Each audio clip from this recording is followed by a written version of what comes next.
Dans cette vidéo, nous allons aborder la question du matériel pour les élèves et pour les enseignants en EPS et en UNSS dans l'activité VTT.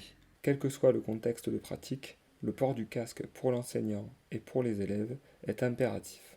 Concernant son choix et sa mise en place, nous vous renvoyons à la vidéo dédiée. Le VTT est une activité qui se pratique en étant bien chaussé. En EPS, les chaussures de course à pied ou de trail seront suffisantes pour pratiquer sur des vélos comportant des pédales plates. En UNSS ou en section sportive, l'élève pourra éventuellement faire le choix de chaussures spécifiques. Par contre, si son choix s'oriente vers des pédales à cale automatique, il devra obligatoirement pratiquer avec des chaussures présentant les cales compatibles avec les pédales choisies. Le port d'une paire de gants longs spécifiques au VTT permet une protection des mains en cas de chute, une protection des phalanges contre les branches qui dépassent sur les sentiers, ainsi qu'une accroche sûre des doigts sur les leviers de frein. Lors des sorties extérieures ou en itinérance, le port de lunettes de sport sera fortement conseillé. On rappellera que les yeux des élèves de 6e sont encore fortement vulnérables aux UV. Ces lunettes constituent par ailleurs une protection contre tout type de projection, et ces lunettes, elles permettent de garder les yeux ouverts en descente, ce qui est une sécurité supplémentaire pour les élèves. Pour les élèves, nous privilégions le sac d'hydratation plutôt que le sac de VTT type banane ou le traditionnel bidon d'eau. Ce sac d'hydratation nous permettra de stocker une réserve d'eau ainsi qu'un ravitaillement. D'autre part, il constituera une protection potentielle en cas de chute, pourra comporter du matériel de réparation ainsi qu'une éventuelle veste. Que les élèves roulent en tubeless ou non, nous conseillons de leur faire prendre l'habitude de toujours rouler avec sur eux une chambre à air de secours adaptée à leur taille de pneu et avec une valve adaptée au trou de perçage de leurs jantes. De même, nous conseillons de leur faire prendre l'habitude d'emporter toujours avec eux 2 ou 3 démonte-pneus. Nous pourrons aussi éventuellement faire le choix de les habituer à avoir sur eux une pompe à main ainsi qu'un multi-outil. Si l'on fait un récapitulatif du matériel pour les élèves, en EPS ou en pratique interne à l'établissement, il leur faudra un casque, des baskets adaptées, un vélo vérifié et, si cela est possible, une paire de gants longs spécifiques au VTT. Pour les autres contextes, on ajoutera une paire de lunettes de sport ainsi qu'un sac d'hydratation et, à minima, une chambre à air avec démonte-pneus.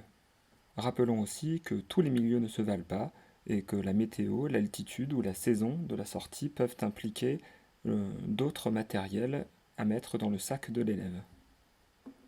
Nous allons maintenant passer au contenu du sac de l'enseignant qui sera forcément un peu plus important.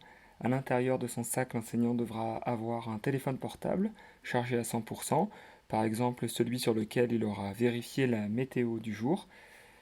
Il devra également avoir la liste des élèves présents ainsi que leurs éventuelles spécificités de santé, une carte du trajet repéré et reconnu en amont de la sortie. Cette carte peut être numérique et intégrée au GPS de l'enseignant.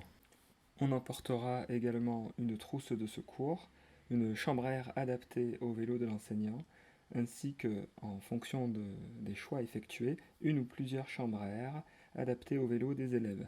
L'enseignant portera 3 démonte pneus, ainsi qu'une pompe à main ou une pompe CO2, un scotch, des colliers de serrage, de quoi réparer les flancs des pneus, des rustines, ainsi qu'une pince sont des éléments relativement légers, faciles à emporter et souvent nécessaires.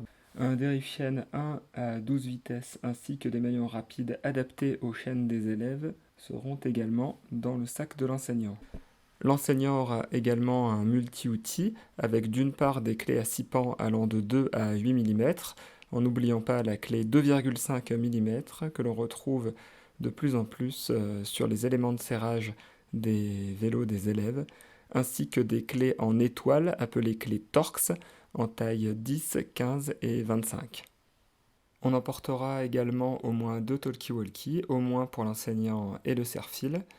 L'enseignant n'oubliera pas son propre ravitaillement et on pourra également retrouver d'autres éléments dans le sac hein, en fonction du contexte et des choix de l'enseignant.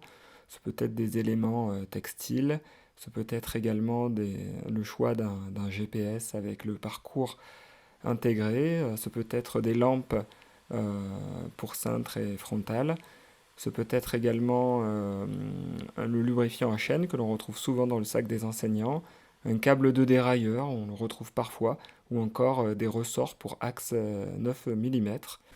Enfin, d'autres éléments sont parfois utiles également aux enseignants, soit directement dans leur sac, soit laissés dans le véhicule de transport au niveau du lieu de départ.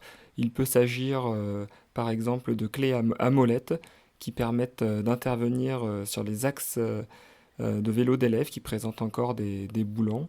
Ce peut être également une pompe haute pression pour remettre de l'air dans les fourches à air des élèves.